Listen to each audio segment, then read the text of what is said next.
আজ 19 জুলাই 2024। আজকে সারাদিন বাংলাদেশে ইন্টারনেট সংযোগ এবং মোবাইল নেটওয়ার্ক দুইটাই সরকার পরিকল্পিতভাবে বন্ধ করে রেখেছে। আজকে সারাদিনে অনেক আহত এবং নিহত শিক্ষার্থী মেডিকেলে আছে। সারাদিনে যে পরিমাণ আজকে আহত হয়েছে, বিগত 2-3 দিনে এত আহত এবং নিহত হয়নি। এই যে দেখেন, এখন মাত্র যে পুলিশ গাড়িটা চলে যাচ্ছে, এখন কিন্তু সাধারণ পাবলিককে মেরে চলে যাচ্ছে, কিন্তু তারা কোনো কেয়ারই করলো না। এইখানে একজন সাধারণ মানুষ সামনে আছে, তাকে অ্যাক্সিডেন্ট করে চলে যাচ্ছে।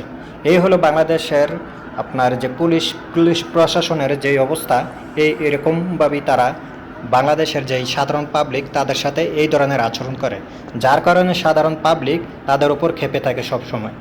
সাধারণ পাবলিকের সাথে কখনোই তারা ভালো আচরণ করে না, যার কারণে সাধারণ পাবলিক বাংলাদেশের পুলিশকে একদম দেখতে পারে না।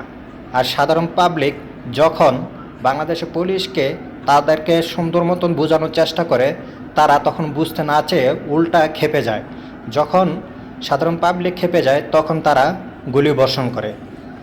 এই কারণে বাংলাদেশের অবস্থা এখন খুব ভয়াবহ অবস্থা, যার কারণে বাংলাদেশের সরকার ইচ্ছাকৃতভাবে আপনার যে মোবাইল নেটওয়ার্ক এবং ইন্টারনেট সংযোগ বন্ধ করে রেখেছে।